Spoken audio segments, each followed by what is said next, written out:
What's up, everybody? Welcome back to another episode of the 10-7 MMA show. And more importantly, not only welcome back, Happy New Year, everybody. We are back January 2nd, 2026. And I'm very excited about the new year. Went to a couple of really cool parties, had a great time on New Year's Eve, and we are ready and we are moving forward. Not only are we moving forward as people in life as we tend to do after New Year's, but we are moving forward in the world of MMA with a brand new system in place. We are now fully in the Paramount era.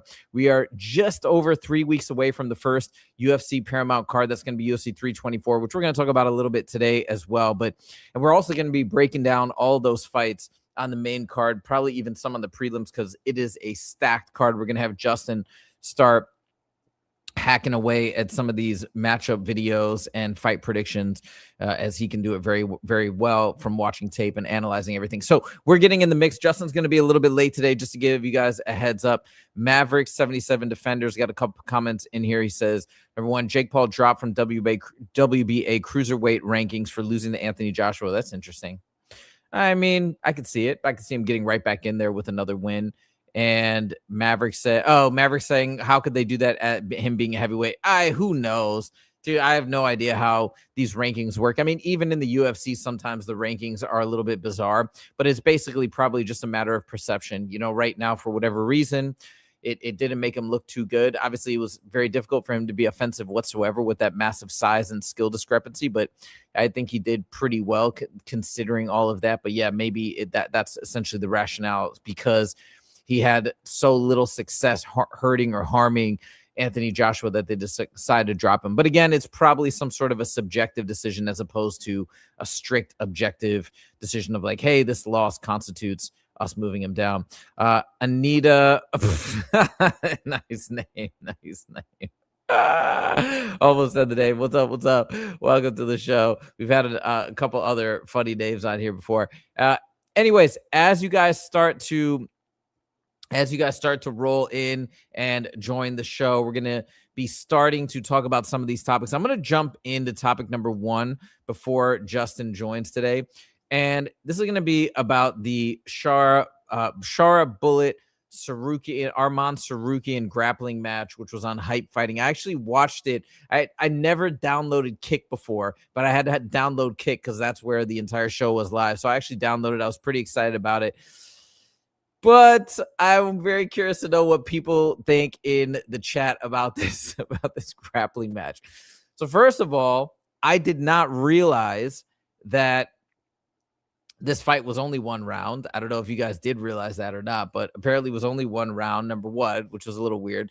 Number two, it was submission only was going to determine the end result. So they both made like crazy bets. I think Shara Bullet bet that he would give his Rolex if he lost or something. And then Arman said if Shara Bullet was able to win, that he would buy him a condo in Armenia or something like that. I don't know. It was very, very bizarre. And none of these bets have to get paid out because it was a draw. Anyways, I will say a couple of things. You know, if you watch the fight, it was interesting because there was obviously like two weight classes in between these guys. And hold on one second. I think Justin's trying to join right now. Give me 1 second. Okay, give me 2 seconds. Boop. And here. All right, Justin's about to join right now. Okay, anyway, sorry about that. So coming back to this fight, yeah, it was interesting because there are two weight classes apart. I know some people said they weighed in like roughly the same. I don't know if that's true. I'm sure, obviously, Tsarukyan walks around way heavier than 155, but dude, Shara Bullet is huge compared to him. It was that's 30 pounds difference in terms of the weight classes alone. So I was kind of curious to see, because you know that Arman Tsarukyan was going to have the grappling advantage, but I wanted to see, hey, how does weight play? We're talking about the Shara Bullet versus Arman Tsarukyan fight. So I wanted to see how the weight was going to factor into things. Was he going to be able to use it to his advantage? What ended up happening was really the way that Shara Bullet, I'm going to mute you, Justin. The way that Shara Bullet was used his weight was purely from a defensive standpoint. So, I mean, he basically used his weight to try and prevent Arman from getting a submission or basically taking him to the ground too aggressively. Now, despite that, he was still able, here, I'm going to unmute you now, if you're settled.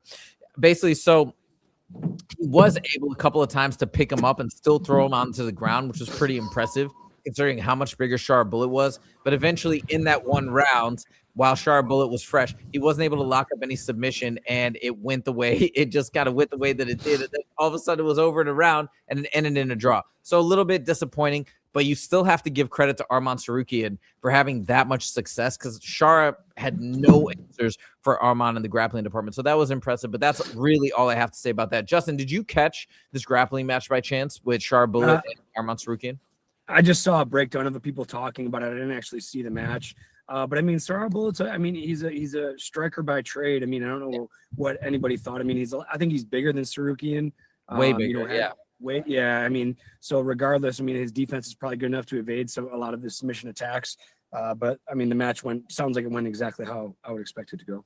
Have you ever heard of something like this that was just a 1-round, 6-minute grappling competition? Because it was the main event. It had actually the fight. I watched a bunch of the fights on the card. It was live on Kick for free, and it was mostly bare knuckle fights, which we're accustomed to, right? In Fusion Fight League, it was a lot of bare knuckle matches, and then it just went straight to this grappling match that was 1 round. Have you ever seen anything that short in duration for a grappling match?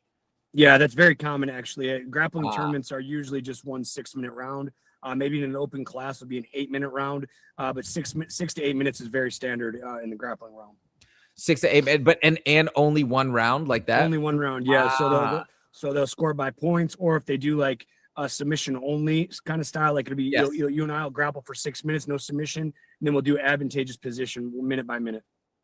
Got it. Okay, so that's what it was. It was just 6 minutes, submission only. So it ended in a draw. I don't know. For me, I had no idea. I'd never heard of anything like that. So I was a little disappointed. But like I said, still impressive from the perspective of Arman Tsarukyan. And on top of that, what I like is he's trying to stay busy. He's trying to stay active amidst kind of the news about Paddy Pimblett versus Justin Gaethje, which I'm sure he's still upset about. So I think it's cool. He's keeping his name out there. He's staying active, staying busy. This can only be positive for him in terms of him eventually getting that shot that he's seeking. All right, we got MGAL4 Productions. Look, we got a new person in the mix. Don't read that name. It's a trap, but it's a pretty funny name. So welcome 74837. MGAL4 Productions says sup. Justin, real GOAT, let's go. Arman doing so many grappling matches. Yeah, wait, I heard is he taking on another grappling match? Somebody, I thought I saw a headline that he's planning another one, but I can't remember. MGAL4 Production says, I love fighters like James. Whether he wins or loses, always a fun fight. Let's go.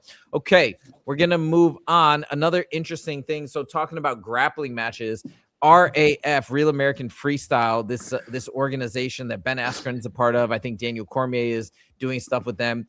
This has actually been pretty cool because we have, as we mentioned, I think last time we talked about Colby Covington taking on Luke Rockhold. We got another hopeful fight in the mix. Okay, after Colby Covington perhaps fights Luke Rockhold, I thought this was pretty cool because I think this will be some good trash talk. Check this out.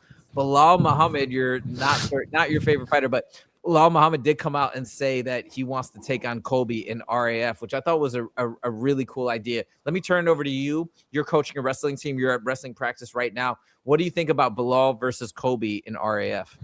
Man, I think Colby has a huge advantage here. Belal is an incredible MMA wrestler, but Colby has the folk style background. He has the freestyle background. It's just, it's ping pong to tennis. Wrestling and grappling are not the same. They have a different rule set, especially freestyle wrestling. It's very particular. I mean, the defense in freestyle wrestling, like for instance, in folk style wrestling, I feel I can hang with a lot of great wrestlers. When I went over to Spain last year, I just got smoked in freestyle. I think I lost by like 10 points. I got teched by another match, and and the neutral wrestling is very similar. But once it hits the ground, it's completely different than any style that I believe Belal is a part of. And I think Colby will have a significant advantage in that. So Colby basically, it's not Colby that's actually asking for this fight, but in this organization, in these rule sets, Colby is probably going to have a big advantage against most people, is what you're saying? I think so. Yeah, he's, regardless of how I feel about Colby, he is a high-level wrestler, and he has been doing it his whole life. Belal, again, is an incredible MMA wrestler, but the thing in freestyle is there's no fence, there's no barrier. Belal can't put somebody up against the wall and take him down. They're going to be going out of bounds.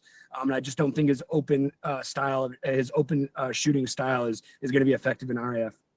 Speaking of RAF, there's another fight I didn't put in the topic list, but curious to know your thoughts as an OG fan. We've got Henry Cejudo has now agreed to go into RAF, I think on February 7th. He is fighting Uriah Faber. What do you think about that? Oh, I think Henry Cejudo kills him. I mean, Uriah Faber has been out of the public eye for so long. Who knows if he's training? And we're talking about an Olympic champion, a freestyle Olympic champion. Uriah Faber is going to get fucking smoked. I think he'll probably get teched or pinned.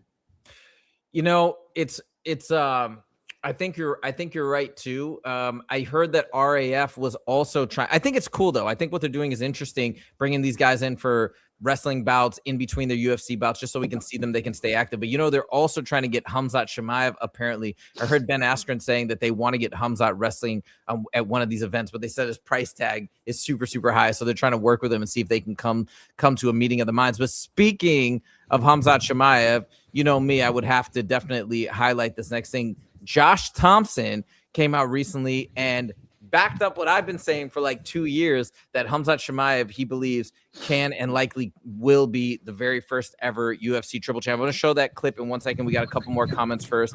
MGL4 Production says Cejudo definitely beats Faber. He says, yes, you're not the biggest fan of Belal Muhammad. And the California kid, Uriah Faber, that's right. I'll be going to UFC here in Miami in May. Oh, yeah. We're going to talk about Reyes versus Walker. We're going to talk about that soon. But anyways, let me show you this clip. This really made me happy. Also, too, because I've criticized Josh Thompson before for being kind of a bit of a Khamzat Chimaev hater. He was really, really underestimating what Khamzat's abilities are, what he could do. He's just said this for a long time, saying how he thinks he has a weak spot in the cardio. This was obviously prior to the DDP fight. But it looks like he's turning a corner. He's finally getting on that hype train of Khamzat Chimaev. So in his own words, I want to play this for you in particular, Justin, and then I want to get your reaction to see if you think that Josh Thompson is on the right track here. Khamzat saying one title defense and then 205. He's coming for it. Everybody wants a double gold. Yeah, I know. Look, everyone wants a double gold, but look, I've said this. It's easier to do it 85 to 205, and then even up to heavyweight. I would not be surprised, to be honest, if he's the first guy to go 3 champs. I think so. I mean, his body style and his tall, long, lanky. He's gonna have to put some weight on. He doesn't seem like he has a hard time putting weight on after he missed weight at 170 by 11 pounds or 9 pounds or something. But he'll never make it down to 70. It's just too much of a weight cut for him. He made it the one time and, tried to make it again, couldn't make it. But 185 pounds, he looks good. 205, can you pull up the rankings on the 205? Yep. 205-pound rankings, they're all strikers. So all of those guys he can beat. I think he can beat them all. His style of wrestling, he shoots low-level ankles, takedowns. So you put him against those guys. Carlos Ulberg, top 3. By the way, the reason why he's saying, and Justin, correct me if I'm wrong here, but the reason why he's emphasizing the low level kind of like ankle shots that he does when he gets super low, I believe he's mentioning that because he's not in massive danger of getting kneed. He's too low to the ground. It's almost like you'd have to soccer kick him on the entry. Am I correct on this? It's just, if you remember my breakdown video of Khamzat, when we talk about how Belal kind of shoots guys at the hips and where Khamzat actually drops to his knee when he shoots, I do think he's still susceptible to get kneed in the chest, kneed in the head, but his timing has been impeccable in his last couple fights. I don't think it's impossible. It's just really tough because of his pressure, and it's hard to time. And like I said, shooting down to that one knee is a freestyle, folk style thing. And the way he uses it, Islam does a similar attack as well. And that's why both of these guys have so much success. Got it. Okay, let me play a little bit more because he's about to get into the heavyweight division, which I find the most interesting because people, including Kevin Ioli, when I was on one of his live streams, laughed at me about this. But yeah, now you got people starting to say Khamzat can and will be champ in the heavyweight division. All right, check this out. Takedown, dominates top position, probably subs him. Magomed Ankalaev, I think he takes him down. Yuri Prohaska for sure takes him down. Jan Blachowicz for sure takes him down. Mirzakhanov, I mean, it depends. I mean, I don't know. I don't think he'd have to fight him. I think if Chimaev decides to go up, he's only going to deal with the top 4 or 5 guys.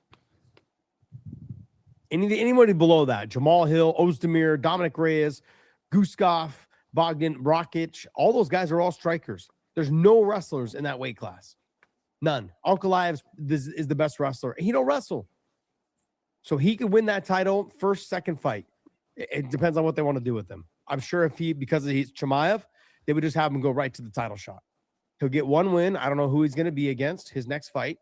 He'll get one win. UFC might want to hold him back for one more fight. I think his one fight in 2026 will be against Imavov. And then they may end up giving him probably Sean Strickland as like a see you later fight to the 205-pound division. Because Sean's got the biggest name in that whole division. Sean and Izzy. Drickus is there too, but the way he dominated Drickus ain't making a comeback from that. That killed his whole brand.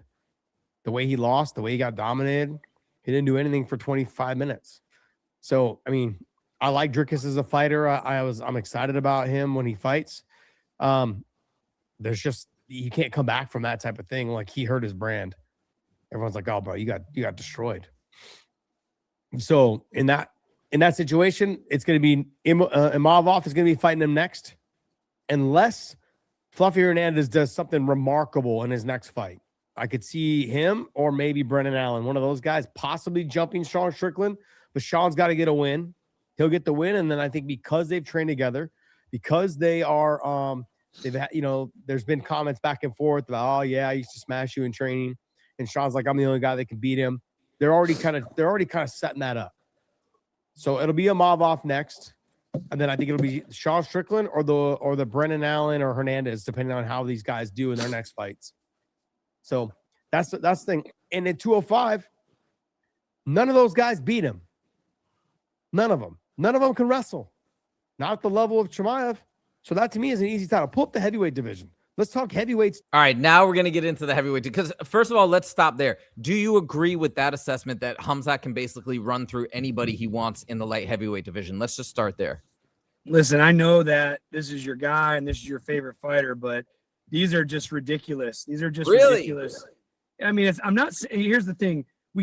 I'm not going to say he can't do it, but we're talking about a guy that fights once a year. We're talking about a guy that just won the middleweight division. He hasn't even defended his title at middleweight. And we're already talking about him winning the heavyweight title. How about let me see this guy defend the middleweight belt against a contender. Let me see this guy beat a top contender at 205 before we start talking about the heavyweight division. I'm not saying it can't happen. Let's get this straight. I'm not saying it can't happen. But this might not happen until 2030 with how active Chimaev is. Like, he fights once a year. It's hard for me now. If he was like Merab and fights 2-3 times a year, it's like, oh man, we can go defend the middleweight division once, like Islam did, and then go up to 205, get a fight against Sean Strickland, beat Sean Strickland, then fight for the 205. That's 3 fights. That could be 3 years from now. And that's before he even gets to the heavyweight division. So I don't want to give this guy so much credit. And I know, again, I'm just trying to be unbiased. I know you're super biased towards him because he's your favorite and you want to see this legendary run. And it would be incredible. But we're talking about, this is a 5-year plan right now. And Josh Thompson even says it there. He goes, he said, quote, in the interview you just showed, his one fight in 2026 will be this. So, assuming that he's only going to fight one time. And I just can't get excited about guys that like Chimaev, regardless of how good he is, when he only fights once a year. And I don't know, man. It's like, I think we're just giving this. I mean, he's a great fighter. He's undefeated. He's the UFC middleweight champion.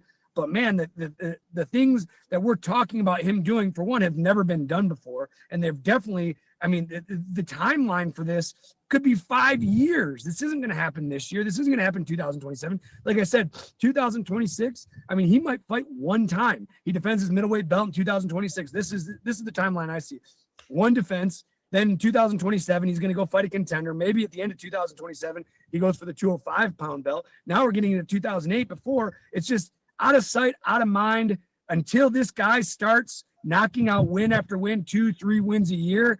I just, it's hard for me personally to get excited about him, because we get all excited about all these great matchups we're talking about, but these aren't going to happen that potentially for years. So it's like, I don't know. I just think it's a waste of time to talk about. Okay. So I'll just say this. And I get that you have this perception that he doesn't like to fight frequently. So he came out actually. No, hold on. Time out. Not that he doesn't like to, just that he doesn't. I'm not saying he doesn't like to or likes to or doesn't. He just doesn't. But the implication is that it's basically within, like, you know, he doesn't, because what else would it be, right? Is the UFC? I assume you're feeling you're implying that it's in his control. Let me just make a couple of clarifying points on this. I think I'll be proven right in the next 2 years on this, so we can come back and check on this. But I think that the reason why Khamzat hasn't been fighting as frequently is a confluence of factors that have been out of his control. Number one is health. Number two, the visa issues. And number three, that he's a huge star. So he demands these big stages to have big performances. He can't fight on any random card, you know, like some of these other guys like Salsa Boy or whatever. It's got to be a big show every time. I think now one of those issues has been resolved, the visa issues. I think another issue, fourth issue actually too, is difficult to get in matchups because people didn't want to fight him because he's a very difficult matchup for most people. But now he's the champ. So everybody wants to fight him regardless of him being a terrible matchup. So I believe that this lack of, you know, how he's developed. He used to have the reputation of fighting all the time, but back in the day when he was able to, when he was new on the scene. Now he's got the reverse reputation, but I think that's going to change because, like I said, he wanted to fight right away in the Abu Dhabi card. He wanted to fight in October, but the UFC didn't match him up there. But he was calling for that fight. That was only 2 months afterwards, but it's sometimes out of his control. I think he's going to fight next, right after Ramadan. Soon after that, they're going to do the Imavov fight.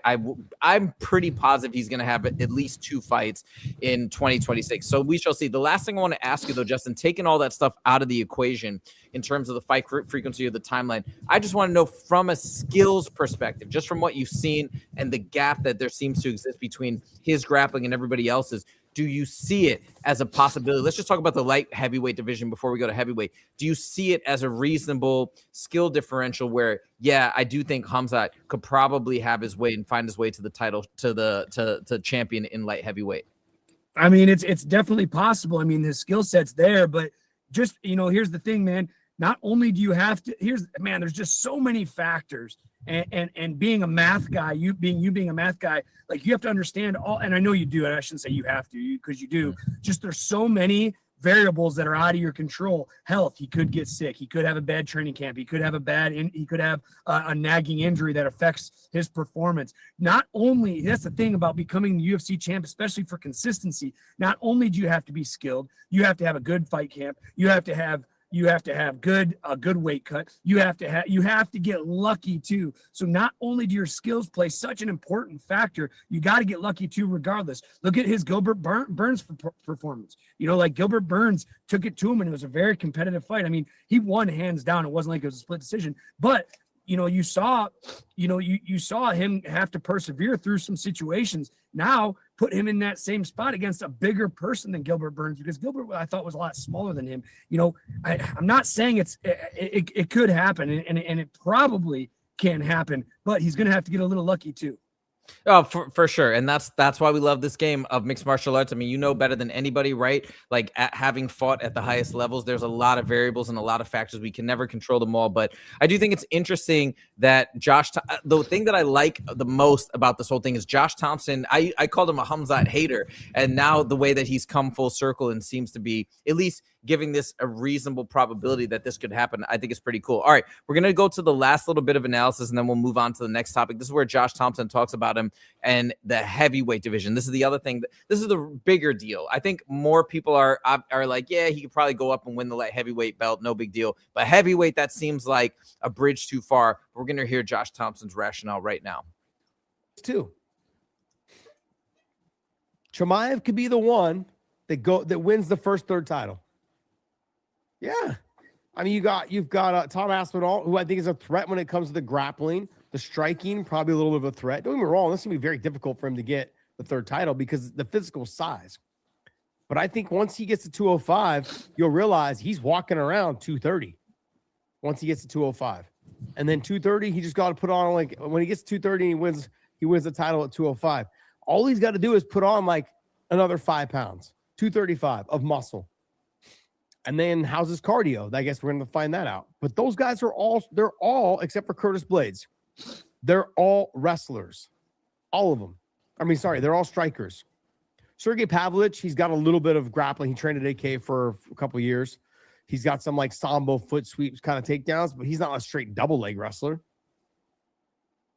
I've seen him getting taken down multiple times when he got taken. All right, there it is. So there's the gist of it. Josh Thompson is saying that, yeah, I mean, it would be difficult, but he sees it as a possibility, which I just thought that was a really cool clip. Obviously, for me being a big fan, Mr. Clapper says Khamzat fights once a year, would take him 3 years to fight for the belts. Crazy talk right there. I don't know. Are you saying it's crazy to think it'll take him 3 years to get the belts? Or are you saying that 3 years is even too short? Let me know exactly what you meant in that comment.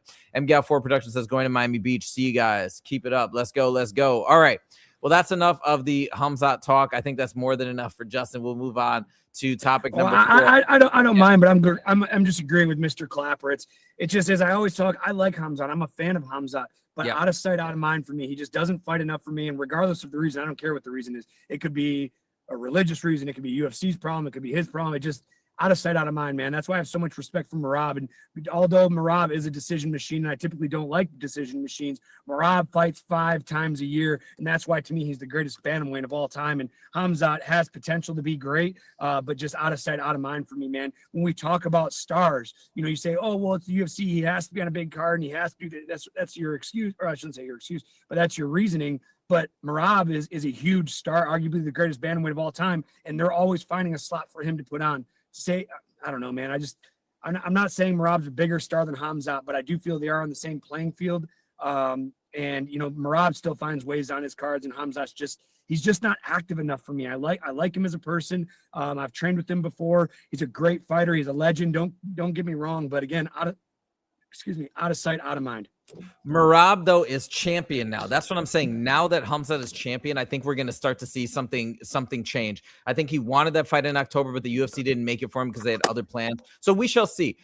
Let's see if I'm right over the next couple of years. I think he's going to get 2 fights in 2026. I wouldn't be surprised if he gets 2 or 3 in 2027. But that's my thoughts. All right, moving on. We're going to topic number 4. UFC 324, ladies and gentlemen. We are in the new year. It is 2026, and UFC 324 is 3 weeks and 1 day away, which is super awesome. I thought we'd take another look. And Justin, hopefully, I think you're going to be able, or hopefully you'll be able to get some of these fight predictions get going, because this card is so stacked. I thought it might be fun to take a quick look at UFC 324. Here, let's check it out, and we can go over this whole thing together. I'm about to do a screen share, and we can gauge our excitement levels, and then we can talk about some of these fights that you maybe want to analyze. We, of course, got at the top, we have Paddy Pimblett versus Justin Gaethje, which is a fight that I'm extremely, extremely excited about. Absolutely. I think the UFC is absolutely behind Paddy Pimblett. They want to see if he can get the job done, because they can blow him up to be a megastar. He can be a star that maybe not as big as Conor, but like that level. Let's get into this whole thing here.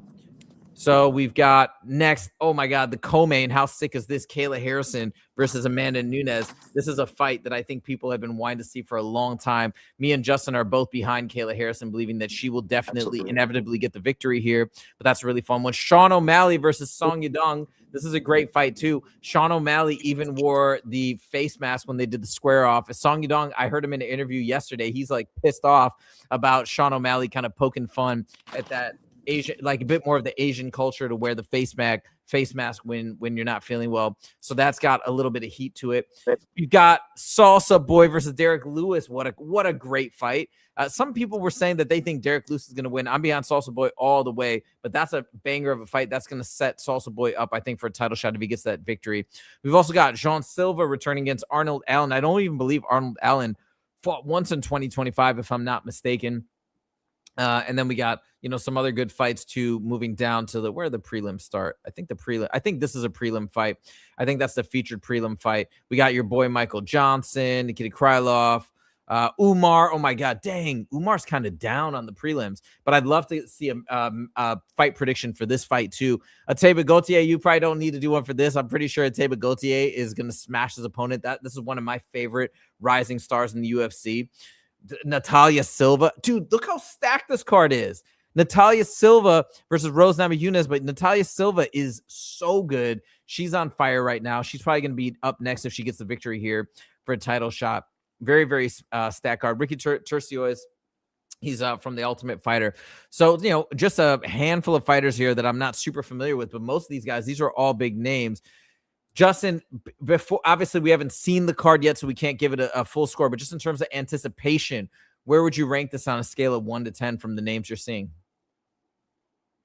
I mean, what a way to kick the year off, man. What an incredible card. I'm really excited about Justin Gaethje versus Paddy Pimblett. I want to see if Paddy Pimblett can really compete with a true top 5 guy. You know, Brendan Allen versus John Silva. Like, what an incredible, exciting matchup. You know, John Silva, I really like his pressers. This guy gets, you know, people excited about all his fights regardless. You know, and to get him back in the win column would be awesome. Is it Arnold Allen? Yeah, Arnold Allen is Yeah, fighting. Yeah, John Silva. Yeah. Fighting John Silva, yeah. Michael Johnson, man, guy when I was in the UFC that I really looked up to. I'm not going to say he mentored me, but we cut a lot of weight together and we talked a lot, man. And just a legend of the sport to be around for as long as he has been. And you know, how can you not? Right? And then you got Alex Hernandez, man, super tough dude. That's just going to be a banger. Not really super excited about the girls' fight. Rose Namajunas, she has exciting fights, but you know, it's hit or miss for her. There's just no consistency in the excitement of her fights. Natalia Silva, I'm not too familiar with her, mildly familiar. She is awesome. She is her striking is incredible, and she's very like. If I remember correctly from watching her last fight, her lead she has a lead sidekick or something. I can't remember, but anyways, she's like a karate master. Okay, like that's how I would describe her. Just great kicks, great striking. Okay, karate maybe isn't the right word, but she's just an elite level striker. Really, really fun. I mean, look, Umar Nurmagomedov, Davison Figueiredo, I think that's going to be a good matchup, but I think Umar's just going to go in there and smash him. I think he's going to be bigger. He's going to weigh more. He's just going to be able to push the pace on Figueiredo. I think, you know, he just has gas tank issues, especially with going against a bigger guy right now. I think that's a telltale matchup for Umar. Not too familiar with those guys. What's really interesting is we've got Sean O'Malley versus Song Yadong right here as, you know, the third fight on the main. And then we got Umar 2-6. It's kind of like the same thing, 3-5 and 2-6, all on the same card. So we'll see how this unfolds. I'm feeling very like, I feel it's highly probable, though, if Sean gets the victory, he's going to talk his way into another title shot. And we'll have Sean versus Petr Yan part 2, which I think could be really, really cool. Of all the fights, are you most excited for the main event, for the co-main? What's at the top of your list? Justin Gaethje, Paddy Pimblett, no questions asked, man. I want to see if this superstar of Paddy can come here and knock somebody off like Justin Gaethje. Justin Gaethje, the most violent man in the history of MMA, in the history of the UFC, in the history of the PFL. And what an incredible fight this is going to be, man. And to see if Paddy Pimblett can rise to the occasion is what I'm really excited for. I think he will. He just seems like somebody who does not get shook. And he seems like somebody that rises to the occasion, kind of like Conor. Same idea. The pressure actually fuels him. So I think he's going to be just fine. He's going to rise to the occasion, and we shall see. We are so excited. We're going to start doing all these breakdowns, hopefully actually ASAP, depending on Justin's schedule. But yeah, I'm really curious to see Justin's actual like technical analysis of the fight styles matched up. All right, moving on. Just let us know when you have to go, Justin. We got topic number 5, a big fight announced. It's kind of both guys are, I believe both. I know Dominick Reyes lost his last fight. I'm pretty sure Johnny Walker did too. Let me double check his record. I can't remember for sure, but this is a great fight just in terms of the fight styles and the matchup. Johnny Walker obviously got some super dynamic striking. Dominick Reyes with the background in football also got some really solid striking. At one point, a lot of people thought that he beat John Jones. I'm not going to say that he beat John Jones because on the judges' scorecards, he didn't. And that's the way the game works. But let's put it like this. He had a very successful fight against John Jones and probably had the best fight against John Jones out of anybody who's fought John Jones. I'll put it like that. At one time, he was riding high, undefeated when he took on John Jones. Now he's taking on Johnny Walker in the UFC, which is going to be really, really cool for both these guys. And I think a victory here would be massive for both of these. Oh, yeah. No, that's right. Johnny Walker is not coming off a loss. I apologize. It is just Dominick Reyes. Johnny Walker actually I forgot about this. His last victory was over Zhang Ming Yang, who is a big prospect in the UFC, a Chinese fighter that everybody, I think he beat, let me double check. I think he beat Anthony Smith prior to this, and then he fought. Yeah, he beat Anthony Smith badly in round 1. Then I think people thought he was going to beat Johnny Walker. He didn't. So it looks like Johnny Walker is the one coming into this fight with momentum. I know it's a fun thing that we talk about, but just knowing that, where do you see this fight? How do you see this fight going down? Man, this is one of those fights that's going to be really hard to predict. I think Johnny Walker's training at Extreme Couture right now. And I tell you what, something people don't understand about Johnny Walker is how big this guy is. When I walk by Johnny Walker, you know, and same thing with Sean Strickland too. Like people see these guys on TV and not understand how big these are. Now, Johnny Walker's super athletic, super dynamic, super powerful, but he does have a suspect chin, and it's hard ever for me to bet on Johnny Walker to place, my favorability into Johnny Walker, knowing he can be knocked out at any time. It's just, I don't know, man. Johnny Walker's super athlete, super fighter, but Dominick Reyes has that dog in him, and I mean, Dominick Reyes only has to land one punch to put Johnny Walker to sleep. All right, interesting. Yeah, I'm curious to see how this one goes down. If you press me right now, I think I'd put my money on Johnny Walker primarily because of that momentum factor. And Johnny Walker, at one point, people thought he was going to be the kryptonite to John Jones. This guy had a lot of buzz behind him when he first came into the UFC because his athleticism is off the charts. And by the way, is he officially now part of Extreme Couture, or is he just there like training for a couple weeks? I'm not sure. He's been training there intermittently for quite a while now. I've been Okay. seeing him a lot lately.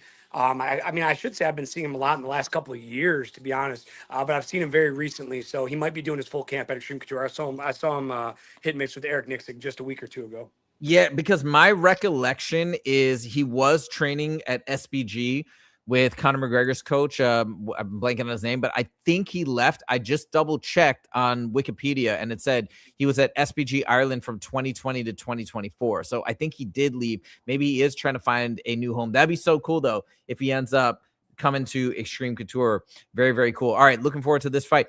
We're going to talk about next Tom Aspinall. Now, I made a video about this. I want to get your thoughts as well, and I'm going to lay out why I think it is possible that Tom Aspinall could eventually vacate. Even Joe Rogan did a video, I think that, or made some comment that came out in like a short video or whatever, saying that he thinks, hey, look, there's a possibility that Tom Aspinall may never fight again. Now, he's not saying that as like after a doctor's report or anything, but he's just saying, look, the injury has not healed, so we don't know what's going to happen in terms of the timeline, or it may never come back to normal, right? We just don't know. Eye injuries are very tricky. There's a possibility. Now, there's a couple other factors as to why Tom Aspinall may end up vacating the belt that I pointed out in this other video. Number one, I think that he's kind of in a bad state right now with the UFC. He's made some comments. His dad's made some comments about him wanting to box, not renew his contract. He left that fight when maybe he could have fought on, but he chose not to. And this is in his own words. I'm not putting words into his mouth. He said he chose not to because he knew he would have gotten pieced up with his eye compromised. And I think Dana White and the organization wasn't super thrilled with that. On top of that, we've got Alex Pereira wanting to move up to heavyweight. Who's a better matchup for Alex Pereira, Cyril Gane or Tom Aspinall? Obviously, it's Cyril Gane. So I wondered, with all of these different factors, plus he's going to get eye surgery again. He had eye surgery on one eye. He's not telling us the procedures anymore, but he's having a second surgery on his second eye mid-January. So just from what you know about eye injuries, about recovery and all that, I'd love to get your thoughts, because I'm thinking he comes out of the second eye operation. He's probably still not going to be able to train in any meaningful way for 1 to 2 months, because for an eye injury, a lot of times you can't even go to the gym. Then he's got to get back into shape. The timeline's going to be so stretched out for Tom that I could see them maybe yanking the belt out from underneath him to keep the heavyweight division moving. What are your thoughts on this possibility? Well, I have a couple different thoughts on a couple different pieces here. So if they do vacate it, or if they do take the belt away from him, can you imagine just the how crazy things are going to go? Because he's going to be like, oh, well, you didn't take it away from John Jones for X amount of time, and they're essentially taking him right away after he was fouled. And that's the biggest thing. Tom Aspinall was fouled in an MMA fight. It's not like he got hurt in training and he can't fight. He was fouled defending his belt. So I don't think, this is the hard part. Vacating the belt to keep the division going, I understand, or taking the belt away, I understand that. But again, he was fouled in a fight, an illegal technique. So should he be punished giving that away? Now, even more importantly than the belt, him holding the belt and them taking away, I'm really concerned about his vision health. And the reason I say that is because my coach and coach at Extreme Couture, Roman Isbell, got poked in the eye in training. He had 2 surgeries, and now he's officially blind, and he can never fight again. So I'm really hoping that his surgery goes well, because people don't understand the eyes are so sensitive. And man, I mean, there's a potential that Tom Aspinall could be blind permanently, and I'm more concerned about that, whether they vacate his belt or not. But again, having him being fouled in a competition in the UFC, I personally just don't think it would be right to take away his belt. But on the other hand, we got to keep the division going, if that makes sense. For sure. And by the way, I'm not saying this is what I want. I'm not saying this is what I think should happen, what is fair, but I'm just curious if the UFC would pull something like this because of the aforementioned reasons. That's why I made it. I kind of put it at like, hey, look, this is kind of out of left field, trying to even put a percentage on it. But let's just put it like this. I think it's less than a 50% chance, maybe substantially less than that. But I do think it's a possibility because of the way the UFC feels about Tom Aspinall right now, versus even though they might have a weird relationship with John Jones, like they want John Jones at the top because it's a story. It extends the brand. People know John Jones. He's kind of transcended just the MMA hardcore fan base into mainstream pop culture. Not as much as Conor, but he has to some extent, whereas I don't think Tom Aspinall has done that whatsoever yet. Anyways, those are the reasons, and I get it. Yeah, it would be sad the way that you explain it, for him to do that, for him to get it vacated or basically stripped based on getting fouled. But I think it's in the realm of possibilities. We shall see. And yes, I do hope for him to recover as well. And hopefully that will not be any sort of serious injury like what happened to Roman. All right.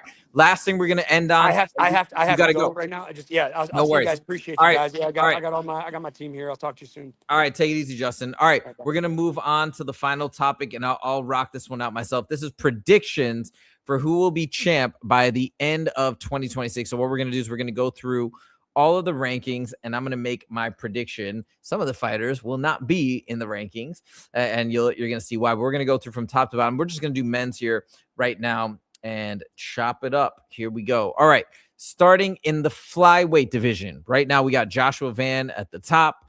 We got Pantoja, who is about to recover and hopefully will come back. Who knows? Maybe in 6 months. I don't know. Depends on the severity of his injury. Manel Kape. We got Tatsuro Taira. We got a lot of people in the mix. I'd say these top 4 right here are all great, viable candidates to end the year. Kyoji Horiguchi even. But we've got some possibilities, a lot of great possibilities that might end the year with the belt. But guess what? And I'm not picking any of them. I'm not picking any of these guys. And part of this is wishful thinking. The fighter that I want to see back in the UFC more than anything is I want to see Muhammad Mokaev get back in there. Now, let's say Manel Kape does get that title shot, whether he gets it next or the next fight thereafter. If he does get to the top, Muhammad Mokaev's beating him. So I think if Muhammad Mokaev comes back in, he's going to be even better than when he left, because he's working on a lot of his striking and his stand-up game. He's going to come back in. He's going to smoke Manel Kape. I think he absolutely I hate to say it, but I think he absolutely destroys Joshua Van. I think it would be the toughest competition would be Alexandre Pantoja for Muhammad Mokaev, but I think he beats even Pantoja. And who knows how Pantoja is going to look after this bad injury, right? With that massive dislocated elbow. I mean, we don't know. So I'm going to say for the flyweight, it's going to be Muhammad Mokaev at the end of 2026. That's, again, a little wishful thinking, but hopefully that will happen. Now we'll talk about bantamweight. I got to go Umar. Dude. I think Umar is the best bantamweight. I really do. I think he had a rough fight against Merab the first time. I think he had a hand injury, and I think he could have won that fight. It was a very close fight. I think Umar's the best fighter in this division. I think he's going to smash Figueiredo, and whether they give him the title shot next or he goes up and fights O'Malley after O'Malley gets it, I don't know. But I think Umar's ultimately, he's going to be standing atop the bantamweight division at the end of the year. Great division right now. All right, now moving on to featherweight. Oof. I'm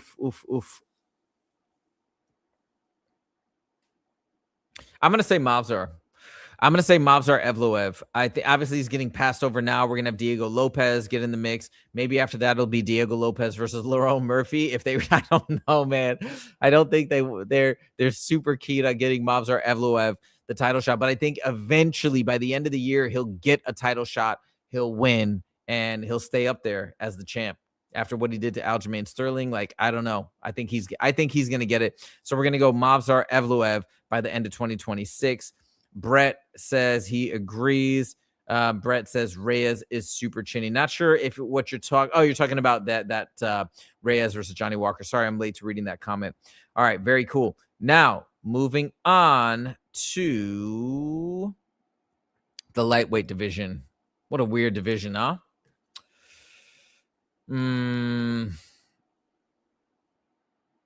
Okay, let's play it out. We're going to have Paddy. This is what I think is going to happen. Paddy Pimblett is going to beat Justin Gaethje.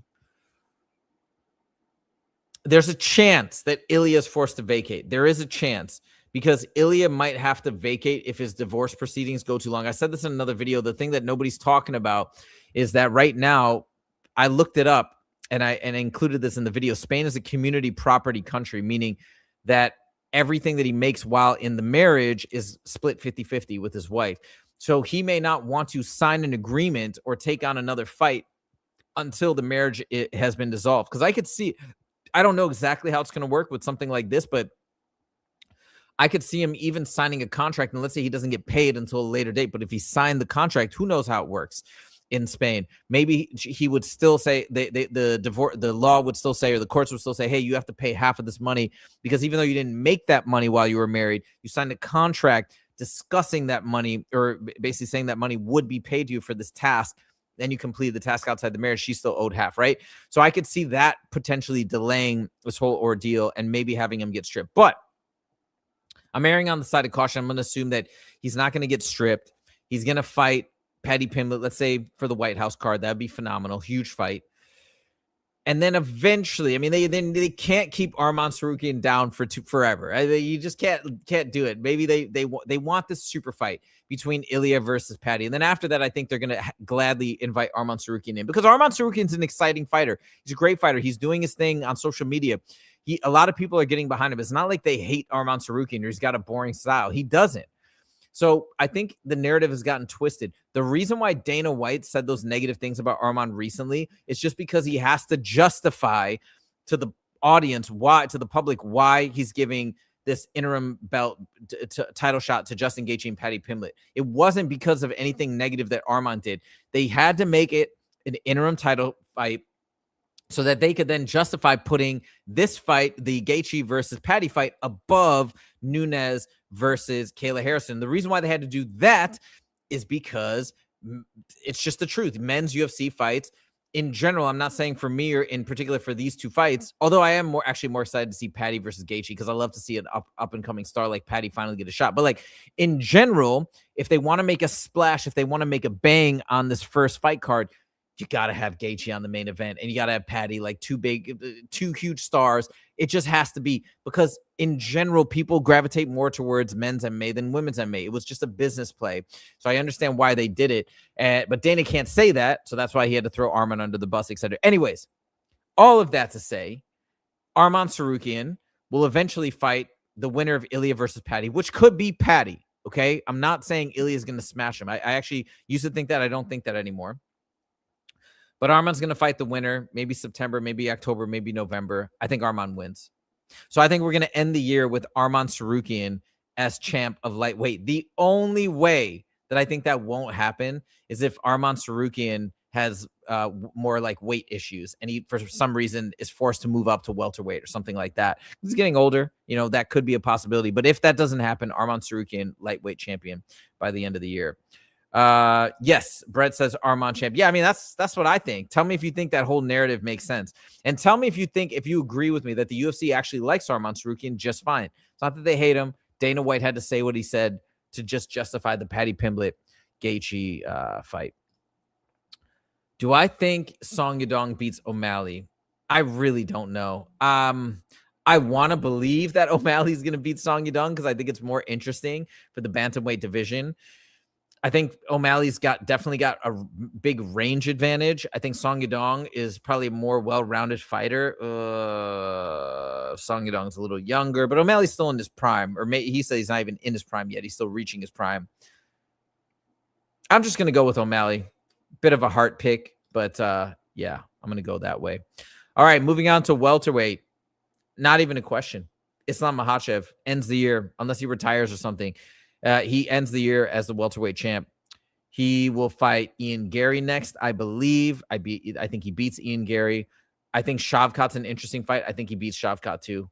I think the people are saying, oh, well, Shavkat is he's got the biggest grappling threat. It's not even going to compare to what Islam can do. I think he beats Shavkat. I'm not going to say makes it look easy like he did against JDM, but I think he for sure beats him. Islam, easy one, no problem. Middleweight division. This is an interesting one. So you might say, yeah, obviously Khamzat's going to end the year as middleweight champ. What are you talking about? It's obvious. What are you doing? I'm going to say Fluffy Hernandez. I'm going to say Fluffy Hernandez by the end of the year. So you must be saying, what the heck are you talking about? Why would that make any sense? How would Fluffy even have a chance against Khamzat Chimaev? Because I think Khamzat Chimaev is going to move up, and I think Khamzat Chimaev is going to be the light heavyweight champ by the end of the year. Okay, obviously, if Khamzat stays in the middleweight division, yes, he will be the champion of the middleweight division by the end of the year. But I think he beats Imavov, like he said, and he moves up. Now, the only exception to that is if he does end up fighting Sean Strickland. Okay, if they decide to make the Sean Strickland fight, like let's say he fights Imavov in April or something, then he fights Sean Strickland in near the end of the summer or something like that. Okay, then maybe he won't move up until 2027. But assuming he moves up, or hopefully they do the Sean Strickland fight at the White House card and he moves up in like September, October, November to fight in light heavyweight, that'd be sick. But as long as he moves up, he will be the light heavyweight champ, in my opinion. Now we get to the heavyweight division. God, this one's a weird one. So Alex Pereira, I don't think is going to fight Khamzat Chimaev. I think he wants to move up. All right, let's play this out here. God, I'm going to say Alex Pereira. I'm going to say Alex Pereira is going to be heavyweight champ by the end of the year. Let me explain. I think Tom Aspinall is either going to rematch Cyril Gane or he's going to be stripped because the eye injury is going to take too long for the recovery. They're going to need to get the division moving. So if he fights Cyril Gane, I'm going to put my money on Cyril Gane like I did during their first fight when everybody thought it was crazy. I think Cyril Gane is going to beat Tom Aspinall. Then that is perfect for Alex Pereira to move up because now he's fighting a kickboxer. It's going to be kickboxer versus kickboxer. It's going to give Alex Pereira the best chance possible to secure the heavyweight championship, which I think is exactly what the UFC wants. They want to see this guy make triple champ. They want to see this guy as such a company man. He's such a fan favorite. It would be unbelievable to see that happen. I think Alex Pereira is going to go up and get Cyril Gane, and he's going to get the belt. He's either going to retire with the belt, okay? So the belt will stay vacant, basically, right? So he'll still be the champ by the end of 2026, or they'll give him one more matchup. They'll give him one more matchup, and that'll be like his retirement fight. And they'll give him somebody that I think he'll have a favorable matchup against. I think he can beat Sergey. Oh, Sergey is big. I think he beats Sergey Pavlovich. I think he can beat Volkov. I think he can beat Salsa Boy. I don't know about Curtis Blades or Almeida. I don't know. Those would be trickier matchups for him. But I think they give him one other favorable matchup. He wins that, and then he steps out. All right, there are my predictions for 2026 champions by the end of the year. Let me know your thoughts in the comments. Thank you guys so much for joining, and we'll see you in the next episode. Take it easy.